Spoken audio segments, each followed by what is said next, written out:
کے بعد الحمدللہ رب العالمین والصلاة والسلام علی رسولہ الکریم اما بعد فاعوذ باللہ من الشیطان الرجیم بسم اللہ الرحمن الرحیم وَلَوْ نَشَاءُ لَمَسَخْنَاهُمْ عَلَى مَكَانَتِهِمْ فَمَا اسْتَطَاعُوا مُضِيًّا وَلَا يَرْجِعُونَ وَمَن نُّعَمِّرْهُ نُنَكِّسْهُ فِي الْخَلْقِ أَفَلَا يَعْقِلُونَ صدق اللہ العظیم۔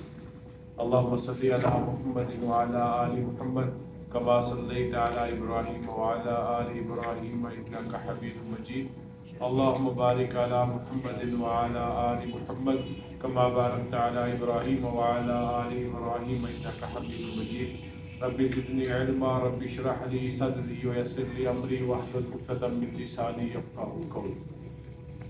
سورہ یاسین کی آیت نمبر 66 کے بعد اس سے ماقبل اللہ رب العزت قیامت کے حالات خصوصاً جنت اور جہنم کے احوال کو بیان فرما رہے تھے، جیسے کہ آیت نمبر 63 سے ارشاد ہوا ھذہ جہنم التی کنتم توعدون، یہی دوزخ ہے جس کا تم سے وعدہ کیا جاتا تھا، اصلوھا الیوم بما کنتم تکفرون، آج اس میں داخل ہو جاؤ اس کے بدلے جو تم کفر کیا کرتے تھے۔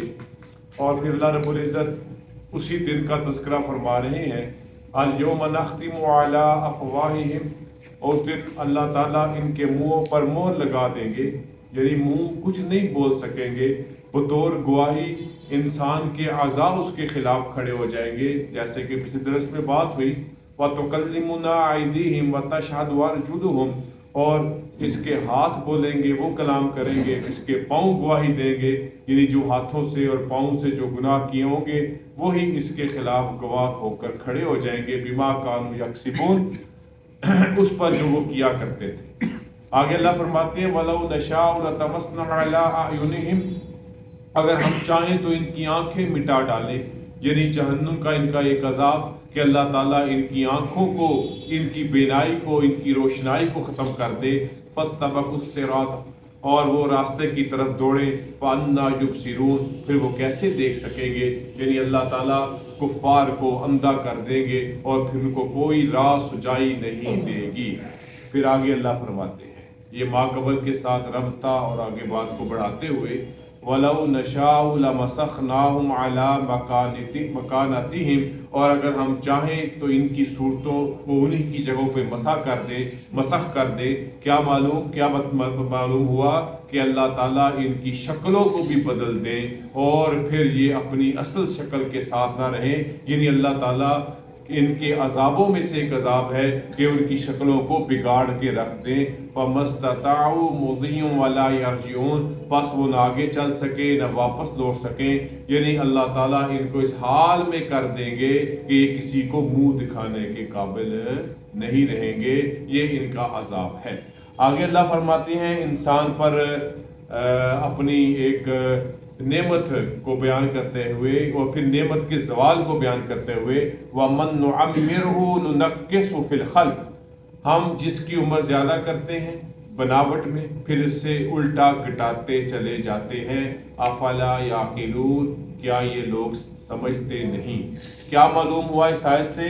اللہ یہ بتانا چاہ رہے ہیں کہ بچہ پیدا ہوتا ہے، پھر یہ لڑک پن، بلوغت، جوانی، پھر خوب قوت، طاقت، پھر ہم دوبارہ اس کو واپس پلٹا دیتے ہیں، یعنی اس کی زندگی کا ایک سرکل ہے، کمزوری سے طاقت کی طرف رفتہ رفتہ جاتا ہے اور پھر طاقت سے واپس کمزوری کی طرف لوٹتا ہے، یعنی پھر بھی ان کو عقل نہیں ہے کہ وہ کس طرح اپنے عقیدے کو اور اپنے اعمال کو بگاڑ کر اپنی آخرت کو برباد کر رہے ہیں۔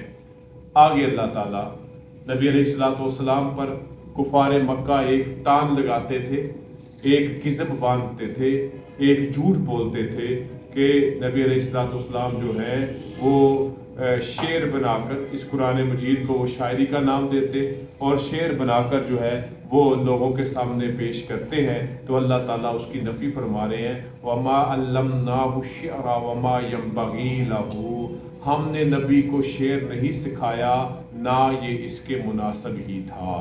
یعنی شعر و شاعری جو ہے یہ انبیاء کی طبیعت کے ان کے معیار کے، ان کے طبقے سے کوئی میل نہیں رکھتا۔ لہٰذا یہ کفار کا یہ طعنہ جو صرف نبی علیہ الصلوۃ والسلام پر نہیں، اس سے قبل بھی انبیاء پر اس طرح کے طعن و تشنیع کہ جو ہے وہ تیر برسائے گئے، تو اللہ تعالیٰ فرما رہے ہیں نبی کو ہم نے شعر نہیں سکھایا، اور نہ یہ نبی کے معیار کے، اس کے کردار کے اور اس کے جو ہے وہ جو اس کا مرتبہ ہے، مقام ہے، اس کے خلاف ہے کہ انبیاء کرام شعر و شاعری کریں۔ شعر و شاعری جو ہے یہ کیا چیز ہے؟ شعر و شاعری جو ہے یہ مبالغے کا نام ہے، یہ چیزوں کو بڑھا چڑھا کر پیش کرنے کا نام ہے، یہ خیالی تصورات کا نام ہے، اور شعر میں جتنا مبالغہ ہوگا، جتنا اس میں امیزش جھوٹ کی جائے گی، جتنا اس میں جناب وہ اس کو میک اپ دیا جائے گا، وہ شعر اتنا ہی خوشنما ہوگا۔ اور انبیاء کی ذات حقائق کو بیان کرتی ہے، انبیاء کی ذات بناوٹ کو بیان نہیں کرتی۔ اسی لیے اللہ نے اس قول کی تردید فرمائی، وَمَا عَلَّمْنَاهُ الشِّعْرَ وَمَا يَنبَغِي لَهُ، ہم نے نبی کو شعر نہیں سکھایا، نہ یہ اس کے مناسب تھا، بلکہ کیا ہے، ان ہوا الا ذکر و قرآن مبین، مگر یہ تو ایک نصیحت ہے۔ یہ قرآن مجید کا ایک نام ذکر کا بیان کیا گیا، یہ ذکر ہے، قرآن مجید ایک نصیحت ہے اور یہ واضح قرآن ہے، اس کا شعر و شاعری کے ساتھ کوئی تعلق نہیں ہے۔ اب ایک بات یہاں پہ سوال پیدا ہوتا ہے، تو شعر و شاعری جو ہے وہ کس طرح کی درست ہو سکتی ہے؟ ایسی شعر و شاعری جو آپ کے عقائد میں بگاڑ پیدا نہ کرے، ایسی شعر و شاعری جو آپ کے اعمال میں خرابی پیدا نہ کرے۔ حتیٰ کہ ہم بخوبی واقف ہیں نبی علیہ الصلوۃ والسلام کے شاعر رسول کلائے حضرت حسان بن ثابت رضی اللہ تعالیٰ عنہ، ان کا کیا معاملہ تھا جب کفار، مشرکین، منافقین اور یہود نبی علیہ الصلوۃ والسلام کی شان میں گستاخی اشعار کے انداز میں کیا کرتے تھے، آپ کی شان میں ہجو کیا کرتے تھے، تو نبی علیہ الصلوۃ والسلام کی طرف سے جواب دینے والے کون سے صحابی تھے؟ حضرت حسان بن ثابت رضی اللہ تعالیٰ۔ تو اس طرح کی شاعری میں کوئی مذائقہ نہیں۔ شاعری قابل گرفت اور قابل تنقید وہ ہے جو خیالاتی ہو، جو جھوٹ اور مبالغے پہ مبنی ہو، جس سے عقائد ہو، جس میں عشق ہو۔ ورنہ آپ کے ہاں کتنے ہی شاعر، حسان بن ثابت کا نام ہے، حضرت شیخ سعدی رحمہ اللہ تعالیٰ فارسی اشعار گلستان و بوستان بڑے نصیحت آموز اشعار ہے۔ مولانا رومی کے اشعار جو ہے وہ بڑے نصیحت امیز اور وہ اصلاح کے لیے ہے۔ علامہ اقبال کی شاعری ایک جوش جذبہ پیدا کرنے کے لیے، مذہبی اور وطنیت پیدا کرنے کے لیے، اس شاعری میں کوئی حرج نہیں۔ شاعری وہ بری ہے جو بندے کو عاشق مزاج بنا دے، جو بندے کو جھوٹ پہ لگا دے، جو بندے کو تصوراتی اور خیالاتی بنا دے اور بندہ حقیقت کی دنیا سے کوسوں دور ہو جائے۔ تو اللہ فرما رہے ہیں نبی کے لیے مناسب ہی نہیں ہے کہ وہ شعر گوئی کرے۔ ہم نے تو قرآن مجید کو بطور نصیحت اور واضح قرآن کے طور پر نازل فرمایا۔ کیوں؟ لِيُنذِرَ مَن كَانَ حَيًّا وَيَحِقَّ الْقَوْلُ عَلَى الْكَافِرِينَ، تاکہ جو زندہ اس سے ڈرائے۔ زندہ سے کیا مراد ہے؟ وہ شخص جس کے دل میں رمق ہے ہدایت حاصل کرنے کی، وہ دل زندہ ہے۔ جو ہدایت کو قبول کرتا ہے، جس کے دل پر ہدایت کا اثر آتا ہے، یہ اس کے لیے قرآن تذکرہ ہے، نصیحت ہے، قرآن مبین ہے۔ وَيَحِقَّ الْقَوْلُ عَلَى الْكَافِرِينَ، اور کافروں پر الزام ثابت ہو جائے۔ اور اس نصیحت کا مقصد کیا ہے؟ تاکہ کافروں پر ایک مہر ثبت ہو جائے کہ یہ قرآن حق ہے اور نبی علیہ الصلوۃ والسلام اللہ کے سچے پیغمبر ہیں۔ اولم یروا انا خلقنا لهم مما عملت ایدینا انعاما فهم لها مالکون، کیا انہوں نے نہیں دیکھا کہ ہم نے اپنے ہاتھوں سے چار پائے بنائے؟ اللہ تعالیٰ اپنی تخلیق کی قدرت کو بیان کر رہے ہیں کہ ہم نے یہ چار پائے، یہ جانور اپنے ہاتھوں سے تخلیق۔ یا اللہ کی یہ ہاتھ اس طرح کے نہیں جس طرح کے ہمارے ہاتھ ہے، بلکہ وہ اللہ کی ہاتھ اللہ جانے کیسے ہے، وہ ید قدرت ہے، وہ جیسے بھی ہاتھ ہے۔ ہمارا بس کام ہے کہ ان پر ایمان لانا، اس کی حیت ہمیں معلوم نہیں، اس کی ترکیب ہمیں معلوم نہیں۔ اللہ فرما رہے ہیں کہ انسان غور نہیں کرتا کہ ہم نے اپنے ہاتھوں سے اس کے لیے، اس کی خدمت کے لیے چوپائے بنائے۔ فَهُمْ لَهَا مَالِكُونَ، جن کے وہ مالک ہیں، جن کی وہ ملکیت رکھتے ہیں، جن کو وہ چراتے ہیں۔ وَذَلَلْنَاهَا لَهُمْ فَمِنْهَا رُكُوبُهُمْ وَمِنْهَا يَأْكُلُونَ، اور انہیں میں بس وہ ان کے بس میں کر دیا، ہم نے ان جانوروں کو ان کے بس میں کر دیا، ان کی نگرانی میں کر دیا، ان کے زیر اثر کر دیا. فَمِنْهَا رَكُوبُهُمْ، اور ان میں سے کسی پر وہ چڑھتے ہیں. یعنی کئی جانور ایسے جن کو بطور سواریاں استعمال کرتے ہیں، جیسے اونٹ بھی ہے، جیسے گدھا بھی ہے، جیسے یہ بڑے بڑے بیل بھی ہیں. وَمِنْهَا يَأْكُلُونَ، اور ان میں سے کچھ ایسے ہیں جن کو اپنی خوراک کے طور پر بطور گوشت ان کو کھاتے ہیں. وَلَهُمْ فِيهَا مَنَافِعُ وَمَشَارِبُ، اور ان کے لیے ان میں بہت سے فائدے ہیں اور پینے کی چیزیں ہیں. یعنی انہی جانوروں سے، حلال جانوروں سے ہم ان کو نفع بھی پہنچا رہے ہیں. یہ تجارت کے نفع ہیں، ذرائع آمد و رفت کے نفع ہیں، سامان کے حمل و نقل کے اس میں منافع ہیں. وہ مشارب، اور ایسے ہی ان کے دودھ پینے سے ہم اپنی صحت کے جو ہے وہ بنیادی ضرورتوں کو پورا کرتے ہیں. اللہ فرماتے ہیں افلا یشکرون، پھر وہ شکر کیوں نہیں کرتے؟ ان کو شکر کرنا چاہیے اللہ کا. وَاتَّخَذُوا مِن دُونِ اللَّهِ آلِهَةً لَعَلَّهُمْ يُنصَرُونَ، اور اللہ کے سوا انہوں نے معبود بنا رکھے ہیں تاکہ وہ ان کی مدد کرے. یعنی کہ وہ اللہ کو چھوڑ کر اللہ اپنی نعمتوں کو بیان کرتے ہیں کہ ہم نے یہ چوپائے بنائے، کتنے فائدے والے، سواریاں بھی ہیں، کھاتے بھی ہیں، منافع بھی ہے، ان کے دودھ بھی پیتے ہیں، ان کو شکر کرنا چاہیے. پھر بھی یہ کیا کرتے ہیں؟ اللہ کو چھوڑ کر دوسرے معبودوں کو انہوں نے اپنا رب بنا رکھا ہے، اپنا معبود بنا رکھا ہے، جن کی وہ عبادت کرتے ہیں. لعلہم ینصرون، انہوں نے ایسا کیوں کیا؟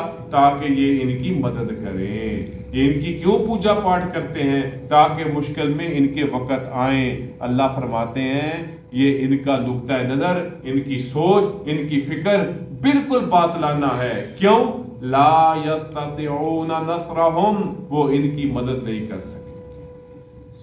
یہ تو خود بے بس ہے، یہ ان کی کیا مدد کر سکیں گے؟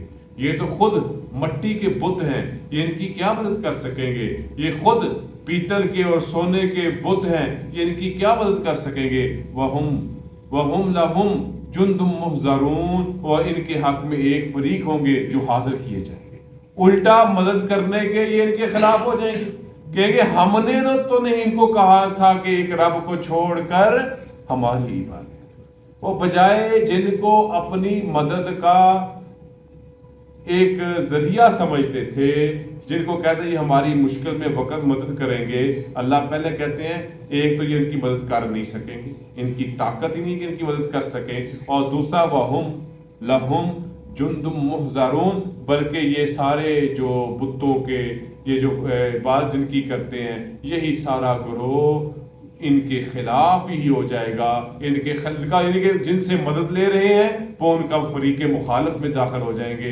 اللہ فرماتے ہیں فلا یحزنک قولہم، پھر انہیں ان کی بات سے غم زدہ نہ ہو. انا نعلم، یعنی کہ ان کو غم زدہ نہیں ہونا چاہیے. حقیقت ایسی ہی ہے کہ حقیقت یہی ہے کہ ان کی مدد نہیں کر سکتے، ان کی حمایتی نہیں بن سکتے، ان کے ساتھ کھڑے نہیں ہو سکتے. اب ان کو اس پر کوئی غمگین نہیں ہونا چاہیے، کیونکہ انہوں نے خلاف حقیقت ان کو اپنا مددگار، مشکل کشا، پالن ہار سمجھا ہے. اب ان کو ان کی ان باتوں پر غم زدہ نہیں ہونا چاہیے. کیوں؟ انا نعلم ما یسرون وما یعلنون، ہم جانتے تھے جو وہ چھپاتے ہیں اور جو ظاہر کرتے ہیں. در حقیقت ہم ہی جانتے ہیں کہ ان کے دلوں میں کیا ہے اور ان کی کرتوتیں اور اعمال کیسے ہیں. لہذا ان کو اس پر زیادہ فکر مند اور غمگین نہیں ہونا چاہیے کہ ان کے ساتھ دھوکھا ہو گیا ہے. در حقیقت انہوں نے اپنے آپ کو خود دھوکے میں مبتلا کیا ہوا تھا. تو آج کی آیات میں اللہ تعالیٰ ایک الگ انداز سے انسانوں کو اپنی طرف متوجہ کر رہے ہیں کہ جو کچھ بھی ہوں میں ہی ہوں اور میری طرف ہی متوجہ ہوں. اگلی آیات میں اللہ تعالیٰ انسان کی تخلیق اور اس کے مختلف صورتوں کو مختلف مراحل کو بیان کر رہے ہیں. انشاءاللہ اگلے درس میں اگلے پیر میں سورہ یاسین کو بھی ختم کریں گے اور رمضان سے پہلے ہماری سورہ یاسین بھی مکمل ہو جائے گی. اللہ تعالیٰ ہم سب کا حامل ناصر ہو. وآخر دعوانا الحمدللہ رب العالمین. الحمدللہ رب العالمین والصلاة والسلام علی رسول الکریم. ربنا آتنا فی الدنیا حسنۃ وفی الآخرۃ حسنۃ وقنا ربنا اغفر لنا وارحمنا وانت مولانا فانصرنا على القوم الكافرين. ربنا لا تزغ قلوبنا بعد إذ هديتنا وهب لنا من لدنك رحمة إنك أنت الوهاب. وصلى الله تعالى على محمد وآله وصحبه أجمعين برحمته.